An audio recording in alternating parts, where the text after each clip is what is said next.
Muy buenos días. Bueno, yo quiero empezar por agradecer la posibilidad de estar presente en esta nueva reunión del Círculo de Montevideo. Igual que lo dijo esta mañana el presidente Calderón, la convocatoria me entusiasmó, porque no solamente por la innegable calidad de los participantes y la posibilidad de interactuar con ellos, sino por la forma en que está planteado el tema. Y de lo que ya hemos escuchado esta mañana, tenemos dos cosas absolutamente claras. Primera, que el mundo está en tránsito. Y segundo, que no sabemos para dónde va. Y ciertamente eso es lo que motiva este debate. De lo primero es claro, basta con mirar las transformaciones que ha vivido nuestro mundo en los últimos 20 años. Hablar de globalización es demasiado general tal vez. Solamente un recuerdo, el Internet, el comercio del Internet tiene 16 años de antigüedad. Se ha convertido para todos los presentes en un recurso indispensable en sus vidas. Y seguramente pronto será superado, como van siendo superados cada una de las empresas que surgen en este plano para desaparecer en pocos años. Los avances de la ciencia, de la física, el otro día un inmenso descubrimiento en el Centro de Estudios Europeos, que validaría algunas teorías sobre la existencia o sobre el inicio del universo, en la medicina, en todas partes. Y sin embargo, este enorme avance que hemos tenido en los últimos 20 años, diría yo, más o menos desde el fin de la Guerra Fría, que nos muestra que estamos en clara transición hacia nuevas formas de convivencia, se enfrenta con una seria paradoja que alguna vez nos planteó el presidente Bill Clinton. Lo recuerdo muy bien en una reunión del Foro Económico Mundial. Y es que a pesar de todas estas cosas maravillosas y algunas otras que agregaré, la humanidad no ha dado aún con la forma de impedir o de conseguir que los casi 7.000 millones de seres humanos que lo habitan superen los enormes niveles de pobreza y desigualdad que existen entre ellos,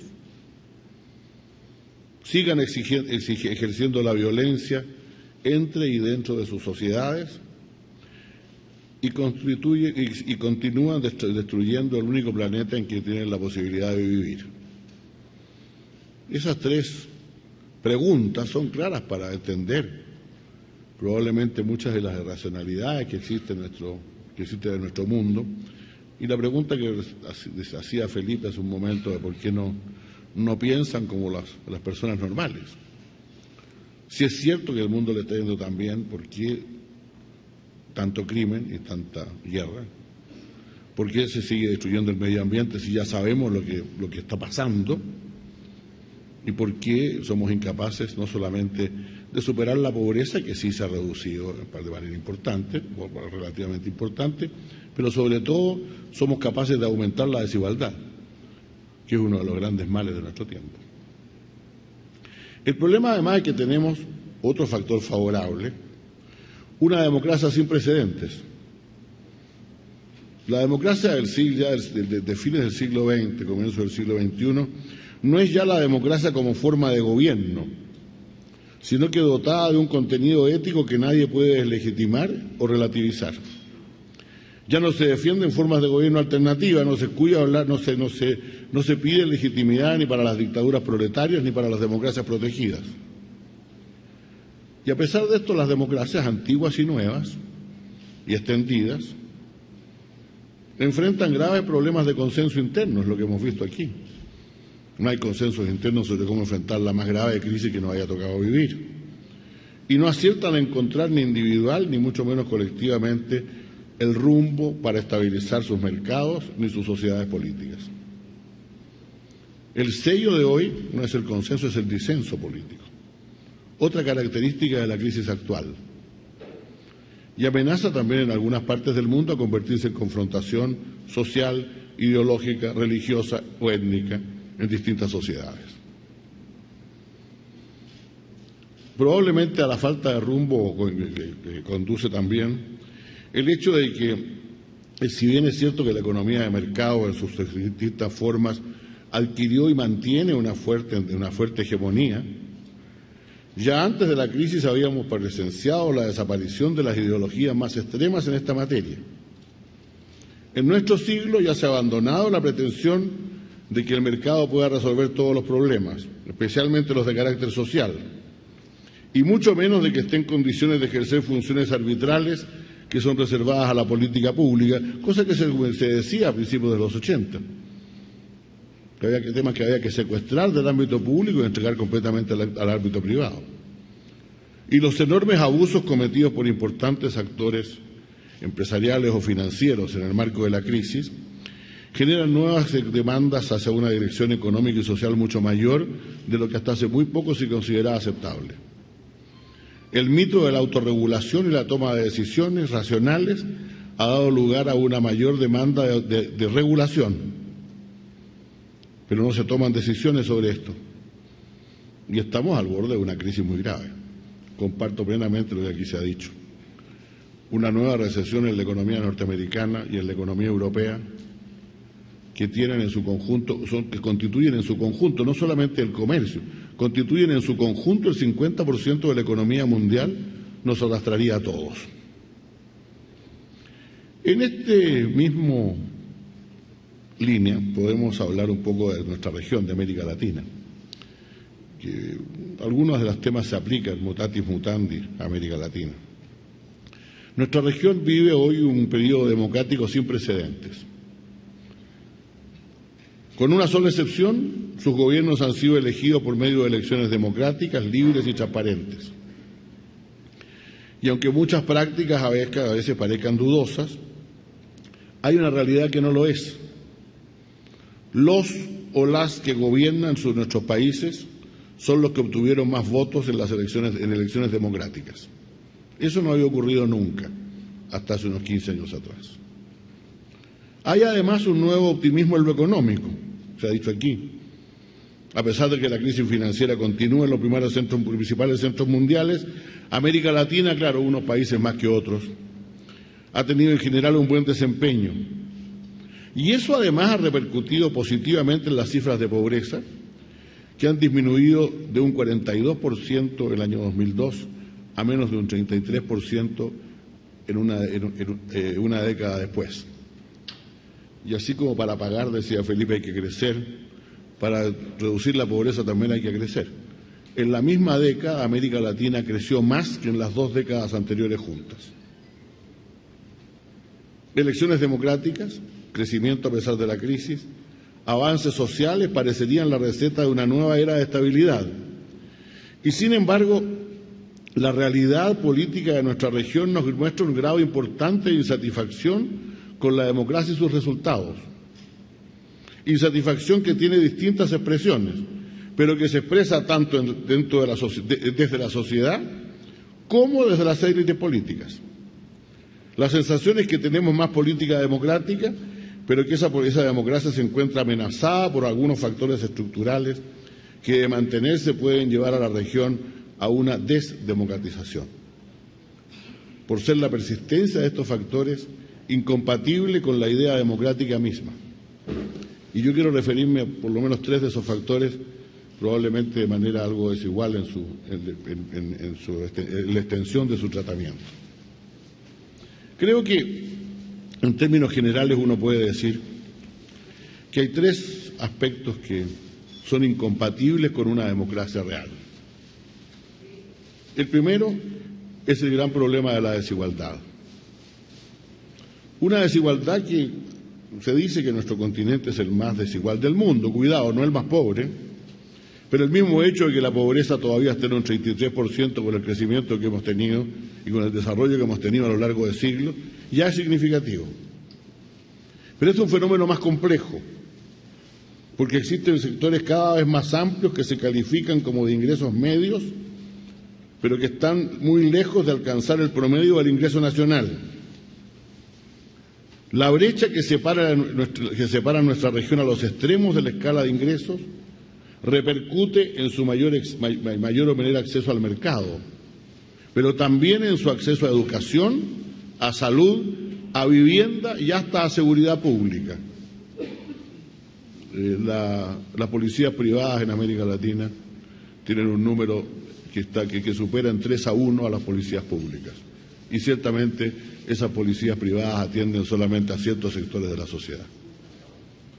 La desigualdad entonces no es solamente una diferencia de ingresos, esa diferencia ya es enorme, sino que es una diferencia en la calidad de la escuela, en la calidad de la universidad. En mi país, por lo menos, cuando se postula a un trabajo, hay que decir no solamente a qué universidad fue, sino a qué escuela primaria fue y a qué escuela secundaria fue. En la atención de salud que se recibe, en la vivienda y en las condiciones sanitarias en las que se vive, en la mortalidad infantil y la esperanza de vida, en la calidad y cantidad y calidad de policías que custodian la seguridad de unos y otros. En realidad, una república democrática no es compatible con las situaciones de, cito, desigualdad categórica, el concepto de Charles Tilly, que existen en muchas de nuestras sociedades. No tenemos ciertamente sociedades de castas ni exclusiones jurídicas, pero la gran mayoría de las poblaciones indígenas y afroamericanas son pobres, como lo es también un número desproporcionado de hogares monoparentales encabezados por una mujer. Cuando la condición de desigualdad persiste y se agrava en todos los planos de la vida pública, la igualdad de oportunidades, que es esencial en una democracia vigorosa, se ve seriamente amenazada. Y mientras más se respeta el derecho a voto y el derecho a decidir, más amenazada está, porque la gente entiende sus derechos y los va exigiendo cada vez más a través de la política. Bueno, mal de muchos, consuelo de tantos, o de tontos, dicen otros. Este es un problema que se agrava en todas las sociedades y muy especialmente se agrava en algunas de las más desarrolladas. Las últimas cifras de la OECD muestran, por ejemplo, que Estados Unidos, por mucho tiempo considerado el país de las oportunidades, tiene hoy uno de los coeficientes de Gini más negativos de las economías industrializadas.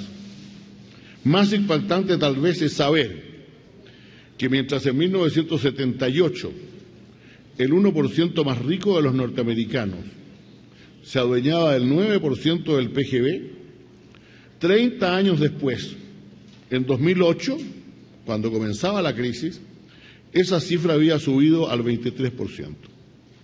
O sea, el 1% más rico de los norteamericanos era el año 2008 dueño del 23% de la riqueza del país. El dato curioso, no tan curioso, es que esta cifra coincide con la de 1928, el año anterior al comienzo de la Gran Depresión de 1929. Entre paréntesis, por si no lo digo después, en América Latina entre el 2 y el 3% de la población es propietaria del 40% del Producto Geográfico Bruto de América Latina. Este es un fracaso de la economía de mercado, es producto de las políticas de desindicalización practicadas sistemáticamente en las últimas décadas, es subproducto de los cambios en la estructura tributaria que, con la justificación de atraer más inversiones, han rebajado sistemáticamente las tasas de impuestos a los ingresos más altos. Yo no tengo conocimientos suficientes como para responder a estas interrogantes, pero es interesante recordar que la misma OECD señalaba en 2008 que mientras en Europa el coeficiente Gini en bruto se reducía visiblemente después de impuestos, en América Latina el coeficiente de Gini es prácticamente el mismo antes y después de impuestos. Por lo tanto, los impuestos ciertamente no contribuyen a disminuir la desigualdad.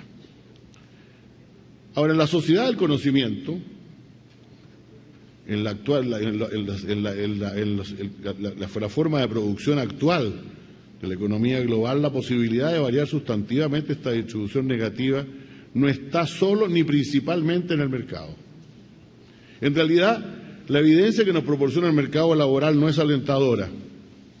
Mientras la demanda por profesionales, técnicos y gerentes de alto nivel da lugar a veces a sumas cada vez mayores y a veces hasta desorbitantes, hace poco una de las empresas líderes de la nueva economía anunciaba la contratación de una joven CEO por un salario de 75 millones de dólares al año, sin hablar siquiera de cuáles eran los resultados que tenían que entregar para obtener esos 75 millones de dólares.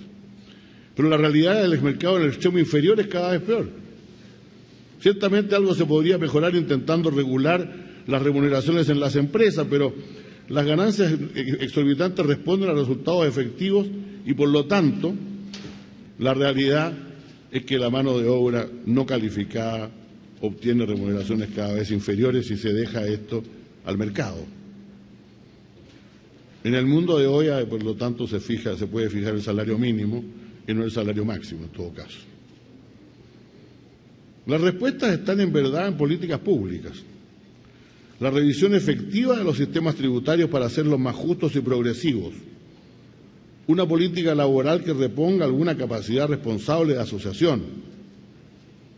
Y muy especialmente la existencia de sistemas sociales de salud, de educación, de vivienda y de seguridad que sean efectivamente redistributivos y no regresivos. Son algunas formas en que podemos ampliar nuestra democracia, haciendo que más gente se sienta participante de ella. La verdad es que además en algunos de nuestros países, aparte de estos sistemas existían germinalmente en algunos casos de manera más amplia y en otros de manera algo inicial, hasta que el pacto social anterior se rompió en el mundo entero hace algo más de 3 décadas atrás.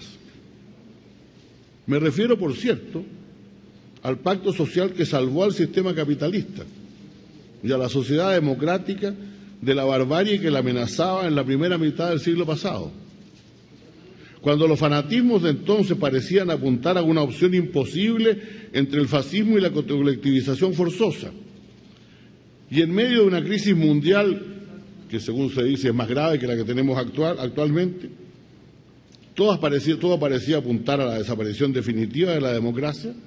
Esta se revigorizó a través de formas políticas que permitieron compatibilizar la economía de mercado con ganancia, con utilidad, con ricos,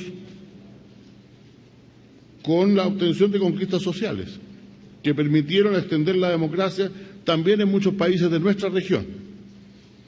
Por cierto, quienes concibieron estas formas políticas, este gran pacto, entendieron bien que detrás de los totalitarismos estaba la enorme frustración de sectores populares y clases medias, con un estado de cosas que no les daban acceso a los bienes que ellos creían que su trabajo debía proporcionarles. El tema está, por lo tanto, por las políticas públicas y en la crisis de la política. No es por consiguiente fácil solución. Por una parte tenemos estados más débiles y por otra parte el último Latin Barómetro nos muestra que el 74% de los latinoamericanos está convencido de que el Estado tiene hoy recursos suficientes para superar la mayor parte de estos problemas y atribuye el hecho que no se logren más bien a la falta de acuerdo y a los intereses que controlan esos estados. Por lo tanto, tenemos una brecha, por así decirlo, de recursos y tenemos también una brecha de confianza. Permítanme terminar refiriéndome a esto después de mencionar el segundo gran, por lo menos mencionarlo, el segundo gran tema estructural que tenemos que enfrentar. El primero es la desigualdad, el segundo es ni más ni menos que el problema de la violencia y el crimen.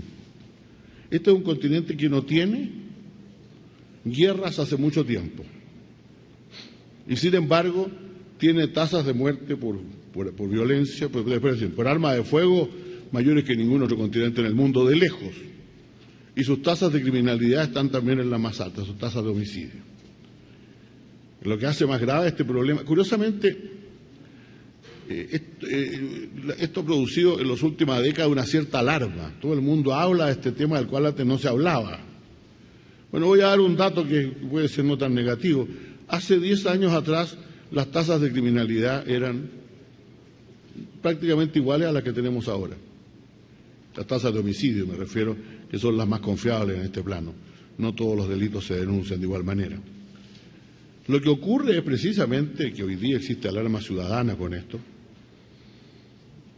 Recuerdo que una encuesta sobre este tema que me tocó conocer cuando era ministro del Interior, del presidente Lagos, por cierto, que señalaba que cuando la pregunta ¿qué le tiene más miedo?